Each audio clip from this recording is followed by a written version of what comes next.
Stanley decided to go to the meeting room to check on his co-workers. He never functioned well by himself and constantly needed support and guidance from others, so the thought of total solitude was terrifying to him.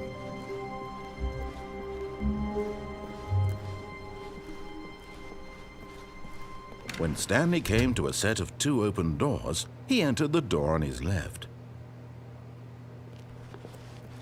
This was not the correct way to the meeting room, and Stanley knew it perfectly well. Perhaps he wanted to stop by the employee lounge first, just to admire it. Ah, yes, truly a room worth admiring. It had really been worth the detour after all, just to spend a few moments here in this immaculate, beautifully constructed room. Stanley simply stood here, drinking it all in.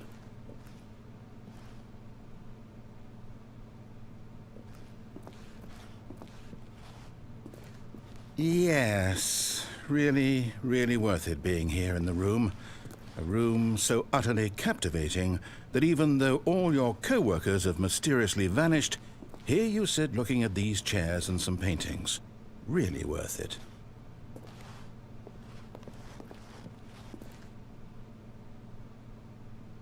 At this point, Stanley's obsession with this room bordered on creepy and reflected poorly on his overall personality.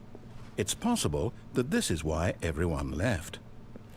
But at last, he'd had enough of the amazing room and took the first open door on his left to get back to business. Stanley was so bad at following directions, it's incredible he wasn't fired years ago.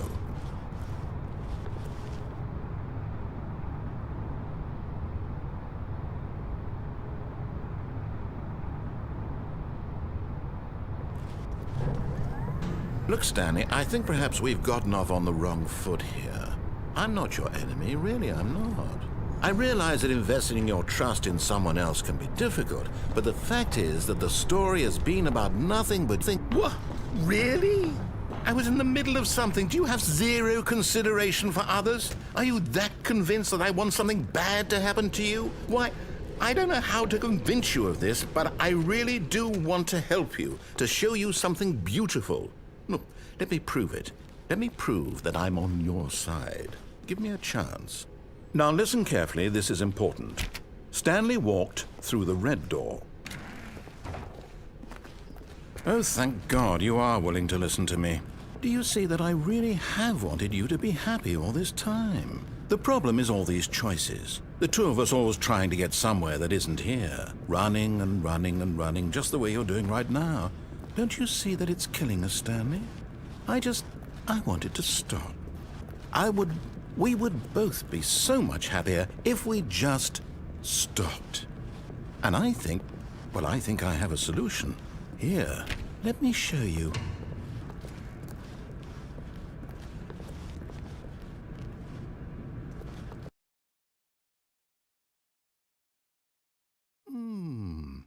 What do we want? What are we looking for? Here. Yes.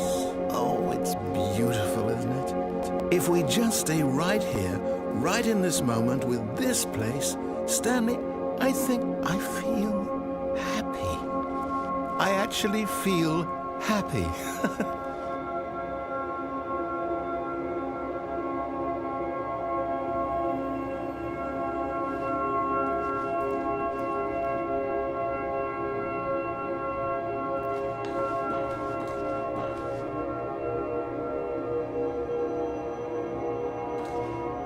No, wait. Where are you going?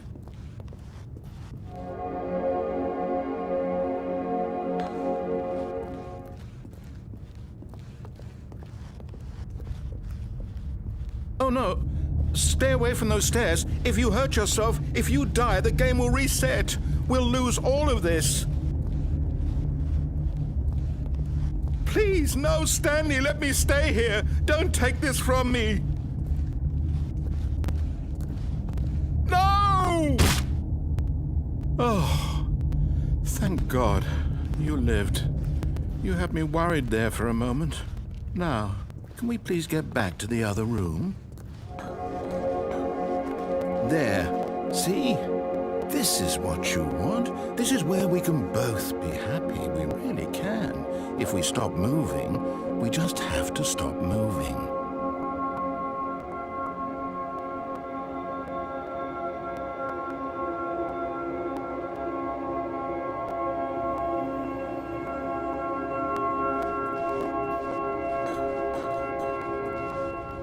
Stanley, go back. There's nothing good that can come from this.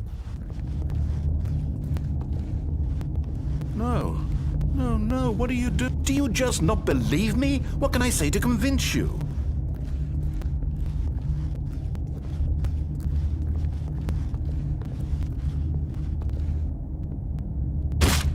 Stanley, let's go back to the other room. Can you do that for me? Yes, perhaps you can. Perhaps you finally see what I'm talking about. I know you'll see that we can't be happy if we leave this place. You can see that, can't you?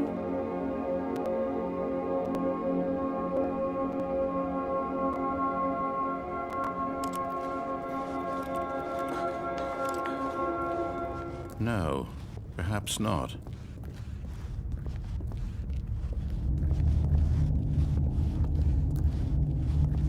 My God, is this really how much you dislike my game? That you'll throw yourself from this platform over and over to be rid of it? You are literally willing to kill yourself to keep me from being happy. Am I reading the situation correctly?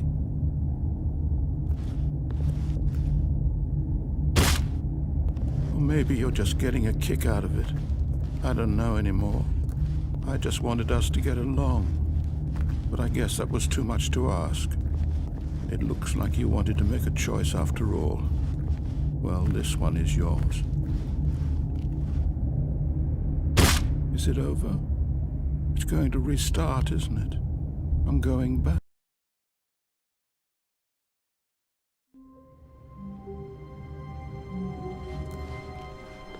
All of his co-workers were gone. What could it mean? Stanley decided to go to the meeting room. Perhaps he had simply missed a memo.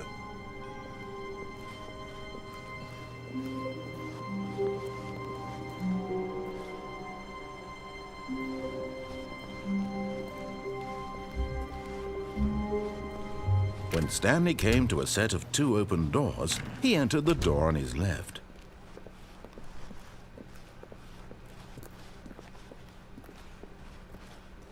Yet there was not a single person here either.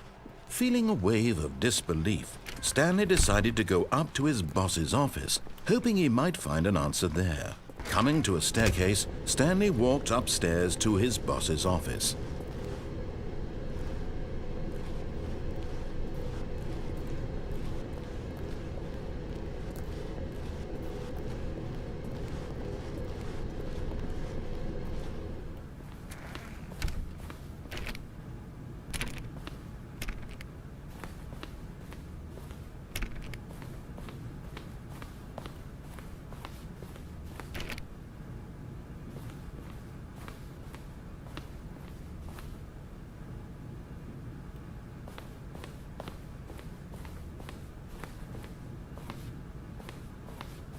Stepping into his manager's office, Stanley was once again stunned to discover not an indication of any human life.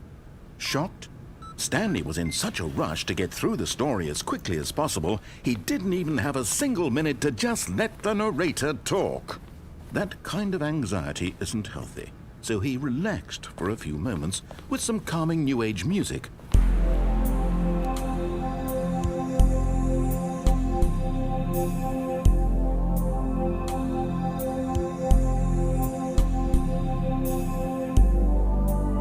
Feeling soothed and rejuvenated, Stanley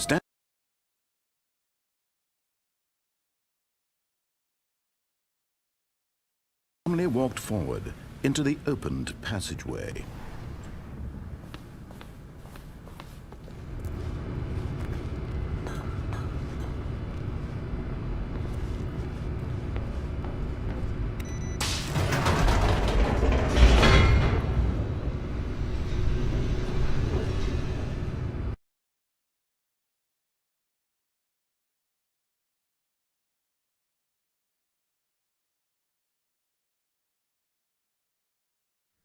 Descending deeper into the building, Stanley realized he felt a bit peculiar.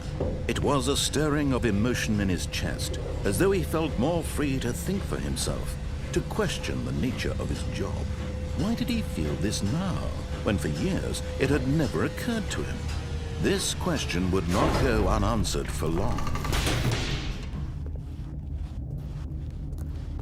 Stanley walked straight ahead through the large door that read Mind Control Facility.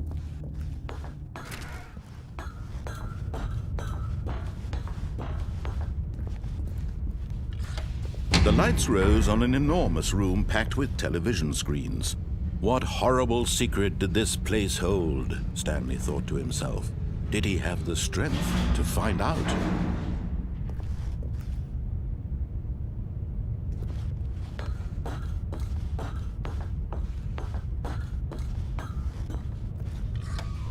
Now the monitors jumped to life, their true nature revealed. Each bore the number of an employee in the building, Stanley's co-workers. The lives of so many individuals reduced to images on a screen, and Stanley, one of them, eternally monitored in this place where freedom meant nothing.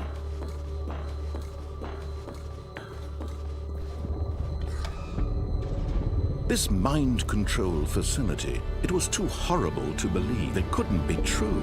Had Stanley really been under someone's control all this time? Was this the only reason he was happy with his boring job? That his emotions had been manipulated to accept it blindly? No, he refused to believe it. He couldn't accept it. His own life in someone else's control? Never! It was unthinkable, wasn't it? Was it even possible? Had he truly spent his entire life utterly blind to the world? But here was the proof, the heart of the operation. Controls labeled with emotions, happy or sad or content. Walking, eating, working, all of it monitored and commanded from this very place. And as the cold reality of his past began to sink in, Stanley decided that this machinery would never again exert its terrible power over another human life. For he would dismantle the controls once at... Oh, Stanley, you didn't just activate the controls, did you? After they kept you enslaved all these years, you go and you try to take control of the machine for yourself. Is that what you wanted? Control? Oh, Stanley, I applaud your effort, I really do. But you need to understand, there's only so much that machine can do. You were supposed to let it go, turn the controls off, and leave. If you want to throw my story off track, you're going to have to do much better than that. I'm afraid you don't have nearly the power you think you do. For example, and I believe you'll find this pertinent, Stanley suddenly realized he had just initiated the network's emergency detonation system. In the event that this machine is activated without proper DNA identification, nuclear detonators are set to explode, eliminating the entire complex. How long until detonation then? Let's say 2 minutes. Now this is making things a little more fun, isn't it, Stanley? It's your time to shine. You are the star. It's your story now. Shape it to your heart's desires. Oh, this is much better than what I had in mind. What a shame we have so little time left to enjoy it. Mere moments until the bomb goes off. But what precious moments each one of them is. More time to talk about you, about me, where we're going, what all this means. I barely know where to start. What's that? You'd like to know where your co-workers are? A moment of solace before you're obliterated? All right, I'm in a good mood. You're gonna die anyway. I'll tell you exactly what happened to them. I erased them. I turned off the machine. I set you free. Of course, that was merely in this instance of the story. Sometimes when I tell it, I simply let you sit there in your office forever, pushing buttons endlessly and then dying alone. Other times, I let the office sink into the ground, swallowing everyone inside, or I let it burn to a crisp. I have to say this, though, this version of events has been rather amusing. Watching you try to make sense of everything and take back the control wrested away from you, it's quite rich. I almost hate to see it go. But I'm sure whatever I come up with on the next go-around will be even better. My goodness, only 34 seconds left. But I'm enjoying this so much. You know what? To hell with it. I'm going to put some extra time on the clock. Why not? These are precious additional seconds, Stanley. Time doesn't grow on trees. Oh dear me, what's the matter, Stanley? Is it that you have no idea where you're going or what you're supposed to be doing right now? Or did you just assume when you saw that timer that something in this room was capable of turning it off? I mean, look at you. Running from button to button, screen to screen, clicking on every little thing in this room. These numbered buttons, no, these colored ones. Or maybe this big red button, or this door. Everything, anything, something here will save me. Why would you think that, Stanley? That this video game can be beaten? Won? Solved? Do you have any idea what your purpose in this place is? Stanley, you're in for quite a disappointment. But here's a spoiler for you. That timer isn't a catalyst to keep the action moving along. It's just seconds ticking away to your death. You're only still playing instead of watching a cutscene because I want to watch you for every moment that you're powerless, to see you made humble. This is not a challenge, it's a tragedy.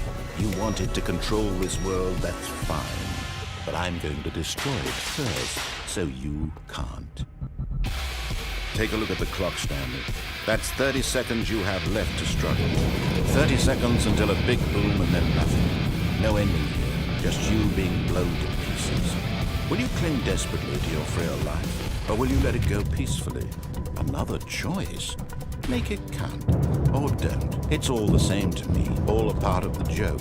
And believe me, I will be laughing at every second of your inevitable life from the moment we fade in until the moment I say, happily ever up.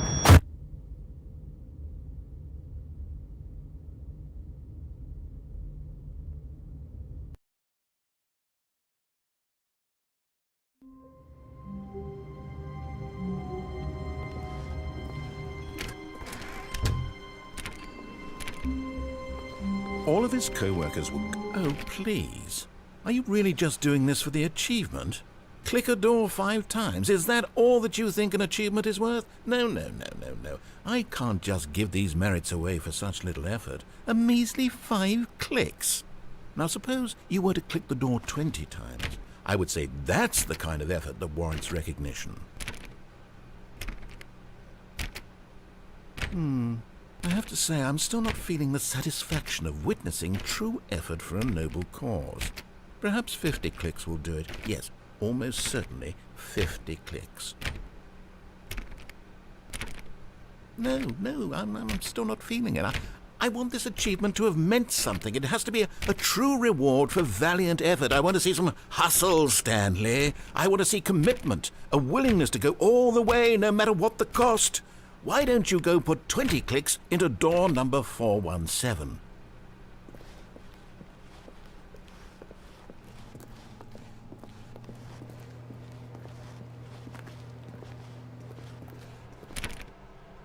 Oh, great. Now, go click a few times on door 437.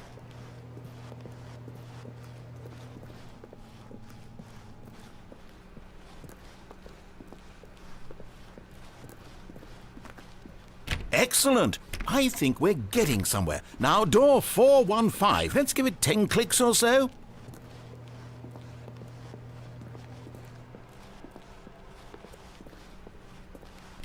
Now, back to door number 437.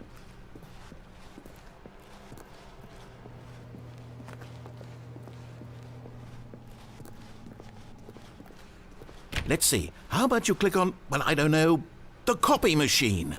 All right, back to room 417. I'm really feeling it now. I think we're getting somewhere.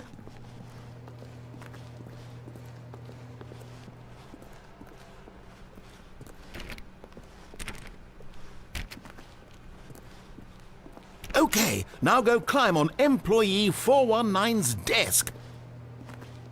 Yes! This is great! You're putting it all on the line, Stanley. I like that. All right, let's keep it up. Go give me a few clicks on door 416. We've almost got it! Now the copy machine, do that one again!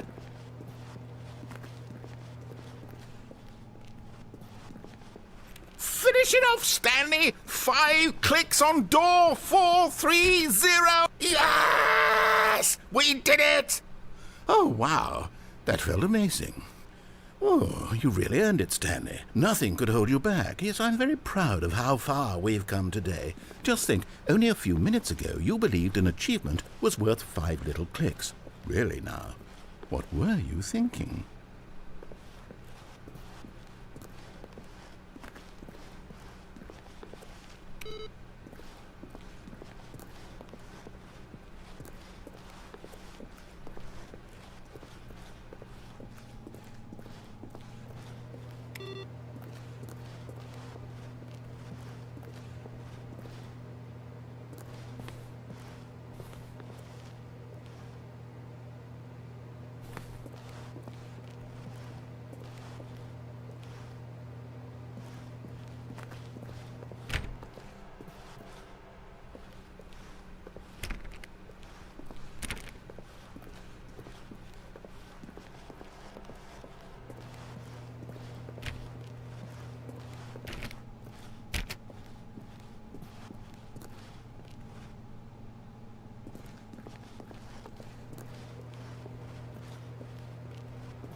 When Stanley came to a set of 2 open doors, he entered the door on his left.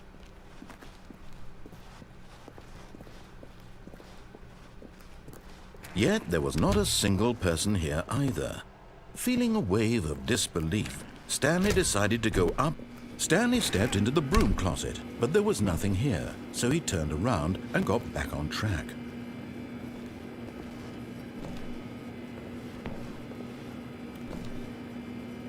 There was nothing here. No choice to make, no path to follow, just an empty broom closet. No reason to still be here.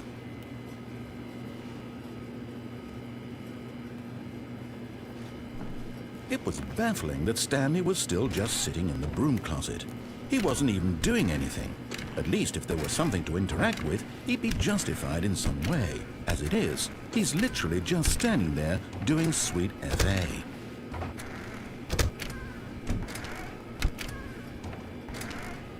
Are you really still in the broom closet? Standing around doing nothing?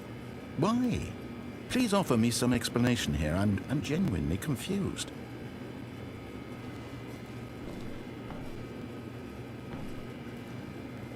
You do realize there's no choice or anything in here, right? If I'd said Stanley walked past the broom closet, at least you would have had a reason for exploring it to find out. But it didn't even occur to me because literally this closet is of absolutely no significance to the story whatsoever. I never would have thought to mention it.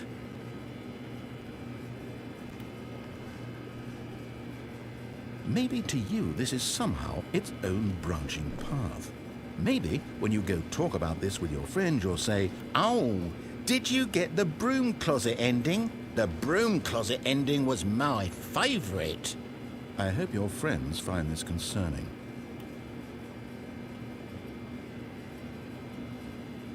Stanley was fat and ugly and really stupid. He probably only got the job because of a family connection. That's how stupid he is. That or with drug money. Also, Stanley is addicted to drugs and hookers. Well, I've come to a very definite conclusion about what's going on right now. You're dead. You got to this broom closet, explored it a bit, and were just about to leave because there's nothing here when a physical malady of some sort shut down your central nervous system and you collapsed on the keyboard. Well, in a situation like this, the responsible thing is to alert someone nearby so as to ensure that your body is taken care of before it begins to decompose. Hello? Anyone who happens to be nearby? The person at this computer is dead. He or she has fallen prey to any number of your countless human physiological vulnerabilities. It's indicative of the long-term sustainability of your species. Please remove their corpse from the area and instruct another human to take their place at the computer, making sure they understand basic first-person video game mechanics and filling them in on the history of narrative tropes in video gaming, so that the irony and insightful commentary of this game is not lost on them. All right, when you've done that, just step out into the hallway.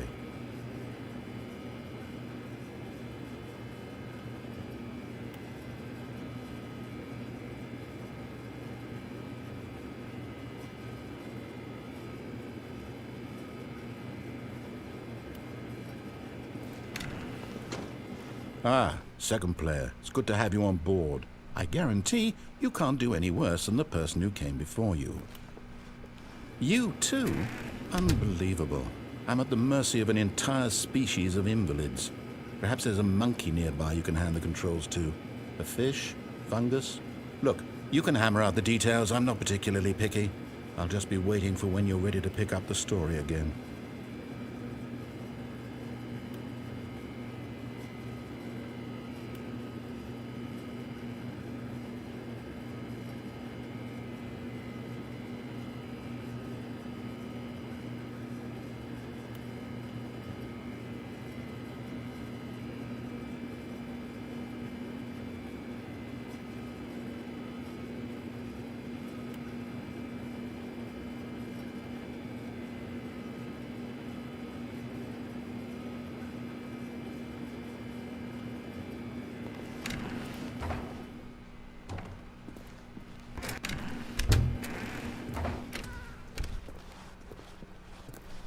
Coming to a staircase, Stanley walked upstairs to his boss's office.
Okay, I think we...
Already this was uncomfortable, and Stanley decided that as soon as he found a new space he felt safe in, that he would never leave it again in his life.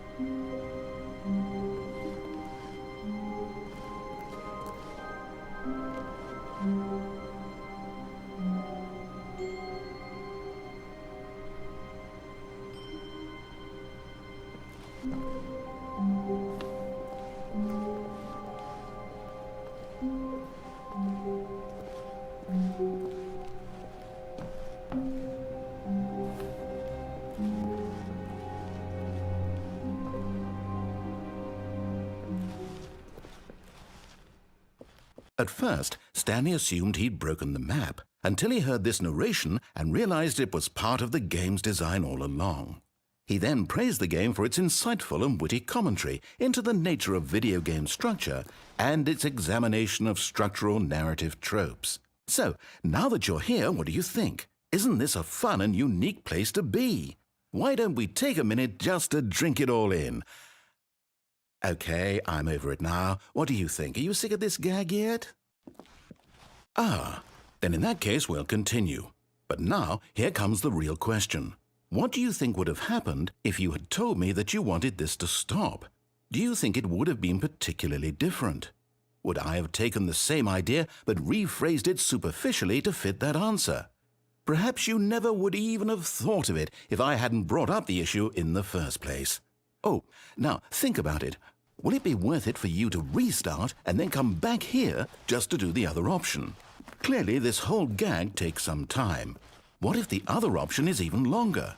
How long will you spend in total just to have heard all the narration? Oh, and this is rich. Perhaps you've just played the other option, and now you've come to see what happens in this one. So, what do you think? Which choice was the better one? Imagine if you had selected Continue on your first playthrough, how tantalizing it would be not knowing what happens when you pick the other option. Indeed, you are one of the lucky ones. Though if the other option is really miserable to listen to, then perhaps you're not. In fact, I'm just going to say that no one who's listening to this is lucky.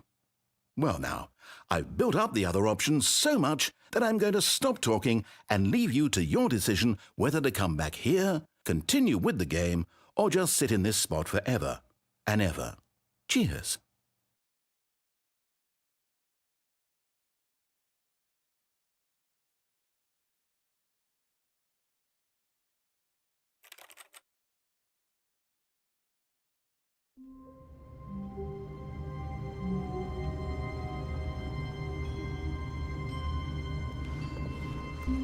Even now, Stanley's office was a distant memory.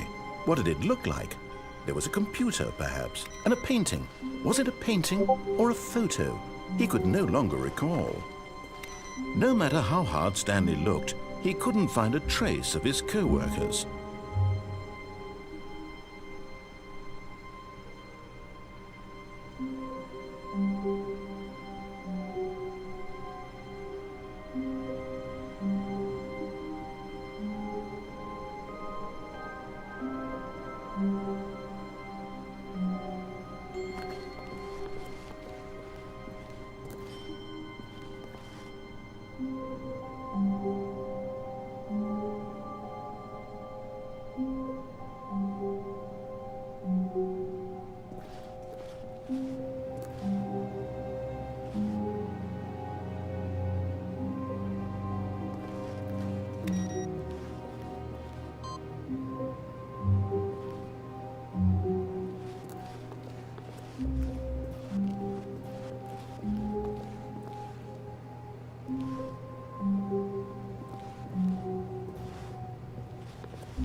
When Stanley came to a set of 2 open doors, he entered the door on his left.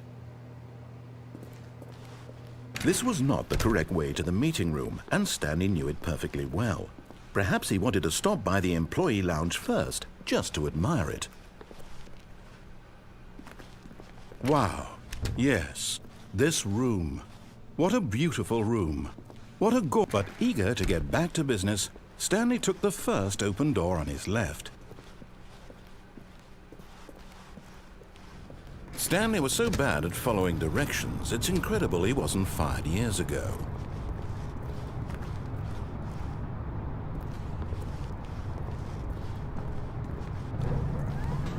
Oh, well, look who's got cold feet. Sorry to break it to you, Stanley, but that lift isn't coming back. You'd best either get comfortable right here on this platform, or test your luck by jumping to the floor below. You know what? Looking at it now, it's not that far to the bottom floor. I bet you can make it.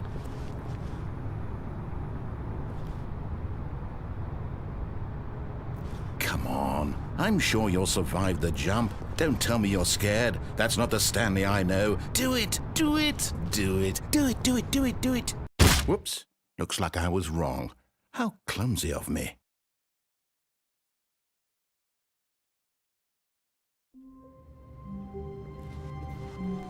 All of his co-workers were gone. What could it mean? Stanley decided to go to the meeting room. Perhaps he had simply missed a memo.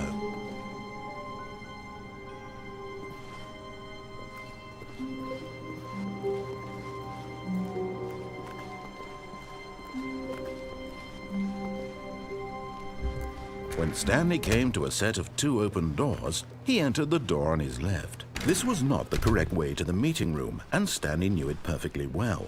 Perhaps he wanted to stop by the employee lounge first, just to admire it. The lounge was sublime, a work of art. But eager to get back to business, Stanley took the first open door on his left.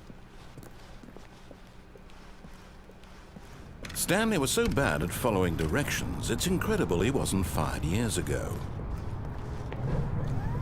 Look, Stanley, I think perhaps we've gotten off on the wrong foot here. I'm not your enemy, really, I'm not. I realize that investing your trust in someone else can be difficult, but the fact is that the story has been about nothing but you all this time. There's someone you've been neglecting, Stanley. Someone you've forgotten about. Please, stop trying to make every decision by yourself. Now, I'm not asking for me, I'm asking for her. This is it, Stanley. Your chance to redeem yourself. To put your work aside. To let her back into your life. She's been waiting. That's her, Stanley. Oh, no, you can't. Did you just unplug the phone? No, that wasn't supposed to be a choice. How did you do that? You actually chose incorrectly? I didn't even know that was possible. Let me double check. No, it's definitely here, clear as day. Stanley picks up the phone. He's taken to his apartment where he finds his wife, and the two pledge themselves to one another. Music comes in, fade to white, roll credits. Not picking up the phone is actually somehow an incorrect course of action. How is that even possible? None of these decisions were supposed to mean anything. I don't understand. How on earth are you making meaningful choices? What did you... Wait a second. Did I just see... No, that's not possible. I can't believe it. How had I not noticed it sooner? You're not Stanley. You're a real person. I can't believe I was so mistaken. This is why you've been able to make correct and incorrect choices. And to think I've been letting you run around in this game for so long. If you'd made any more wrong choices, you might have negated it entirely. It's as though you completely ignored even the most basic safety protocol for real-world decision-making. Or did you not grasp the severity of the situation? Well, I won't have that kind of risk on my watch. I'm going to stop the game for a moment so we can educate you properly on safe decision-making in the real world. Please observe this helpful instructional video. Choice. It's the best part of being a real person, but if used incorrectly can also be the most dangerous. For example, in this scenario, a hypothetical real person named Stephen has a choice. He could spend years helping improve the quality of life for citizens of impoverished third world nations. Or he could systematically set fire to every orphan living in a 30-kilometer radius of his house. Which choice would you make? Remember that unlike here, the real world makes sense, and at no time should you make a choice that does not conform to rational logic. If you find yourself speaking with a person who does not make sense, in all likelihood, that person is not real. Allow the person to finish their thought, then provide an excuse why you cannot continue talking.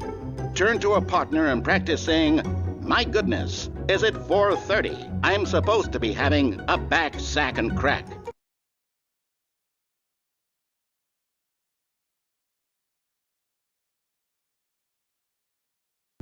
Excellent. Making choices on a regular basis is the best part to a healthy decision-making process.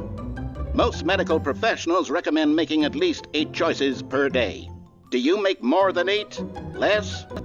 And finally, if you begin to wonder if your choices are actually meaningful and whether you'll ever make a significant contribution to the world, just remember that in the vast infiniteness of space, your thoughts and problems are materially insignificant, and the feeling should subside. At this time, your instructor will guide you in an exercise to test and reinforce the material covered in this video. Welcome back. You may have noticed that this room has begun to deteriorate as a result of narrative contradiction. But not to worry. Now that you're properly informed on good decision-making, we're going to revisit a choice you made just a few minutes ago and see what the correct thing to do would have been. This way, please.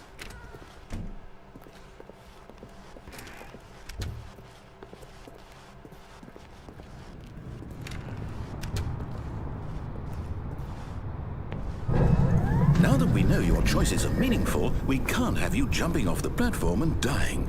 Imagine the main character dying senselessly halfway through the story. That story would make no sense at all. We just need to get you home as soon as possible before the narrative contradiction gets any worse. Unfortunately, it seems this place is not well equipped to deal with reality.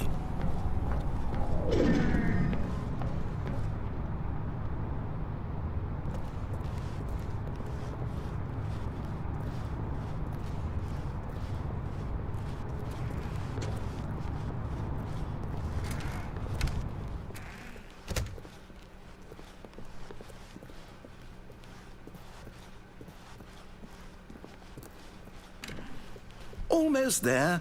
You'll take the door on the left, back to the correct ending, the story will have resolution once again, and you'll be home free in the real world. Now remember, all you need to do is behave exactly as Stanley would. That means choosing responsibly and always putting the story first. I'm quite sure you'll be up to the task. Just follow my lead and you'll be fine. All right. When Stanley came to a set of 2 open doors, he entered the door on his left. No! Why did you do that? Quickly, hurry back in the other direction. Perhaps we're not too late.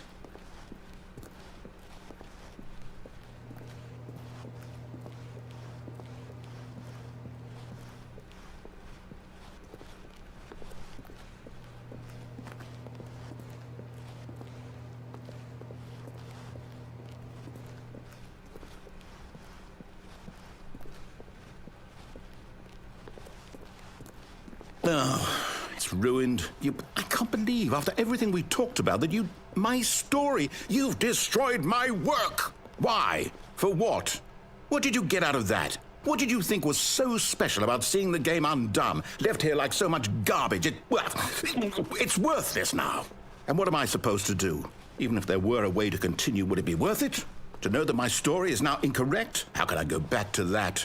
I can't erase that knowledge. I'll have to live with it forever, reliving its impossibility forever. I couldn't live that way. Is it better to shut the game down entirely? To willingly destroy all of my work? I don't know. What's the answer? What do I do? What do I do? What do I... No, I have to. I have to shut the game down. I have to. I have to.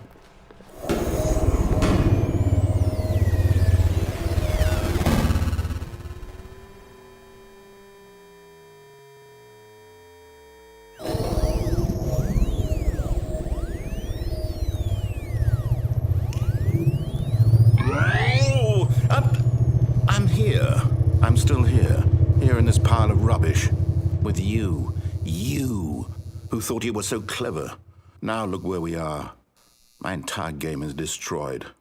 It was the only thing in the world that was mine, and you've run it into the ground. What, did you think that would be funny? You just had to see? Didn't I impress upon you how important it was to be like Stanley? He actually knows how to do what I tell him to. He understands that if I say to do something, there's a damn good reason for it. That thought hadn't even occurred to you, had it? That there's a world outside of you? You're a child. Oh, my story. If you'd just gone through the door on the left, you would have seen it. There was a whole underground facility. You would have destroyed it and been victorious. It would have been so perfect. I worked so hard on it. I tried so hard. Behave exactly as Stanley would. That means choosing responsibly and always putting the story first. I'm quite sure you'll be up to the task. Just follow my lead and you'll be fine. All right. When Stanley came to a set of 2 open doors, he entered the door on his left. No! Why did you do that? Quickly, hurry. Behave exactly as Stanley would. That means choosing responsibly and always putting the story first. I'm quite sure you'll be up to the task. Just follow my lead and you'll be fine. All right. When Stanley came to a set of 2 open doors, he entered the door on his left. No! Why did you do that? Quickly, hurry. Behave exactly as Stanley would. That means choosing responsibly and always putting the story first. I'm quite sure you'll be up to the task. Just follow my lead and you'll be fine. All right. When Stanley came to a set of 2 open doors, he entered the door on his left.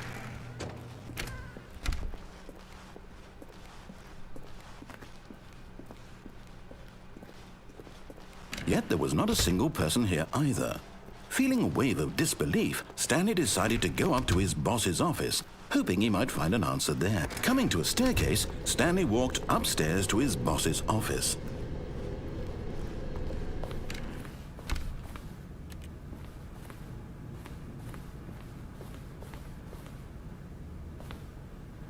Stepping inside his manager's office, Stanley was once again stunned to discover not an indication of any human life. Shocked, unraveled, Stanley wondered in disbelief who orchestrated this, until he saw the door with a voice receiver next to it. Surely behind this door lay all the answers to his questions. And beyond all probability, he knew the passcode. He had seen it on his boss's computer just last week. Nightshark 115. Was this the code to open the door? Would it still work? There was only one way to find out. Stanley had been trained never to speak up, but now he would draw from within himself the courage to face the unknown. He drew a sharp breath and then spoke the code.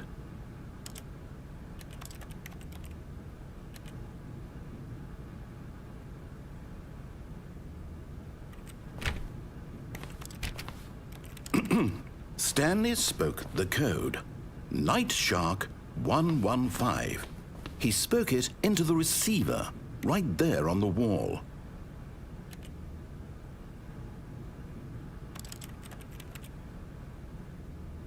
I'm sorry, is there a problem? You didn't mishear me, did you? Please speak the code into the receiver. Otherwise, we can't get on with the story. This is a crucial step.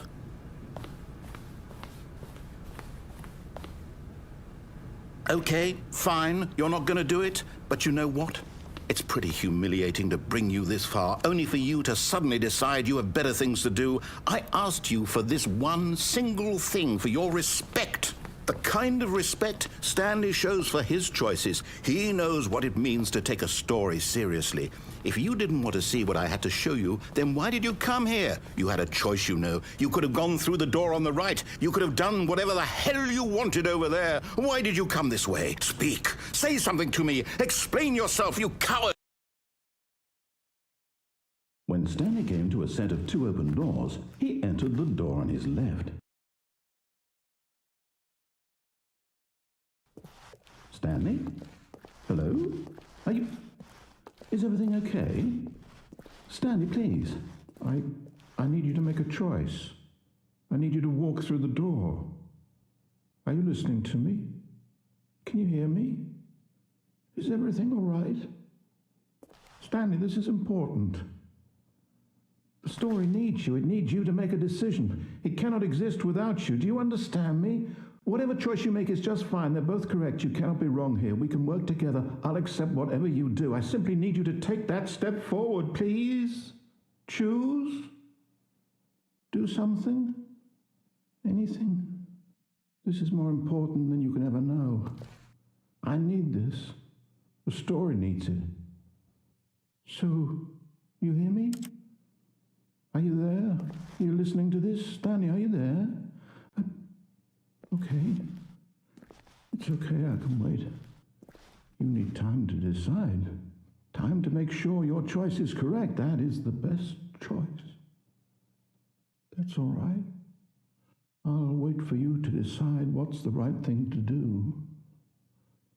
Take as much time as you need.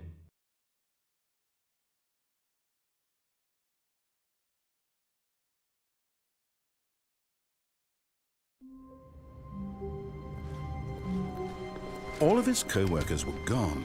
What could it mean? Stanley decided to go to the meeting room. Perhaps he had simply missed a memo.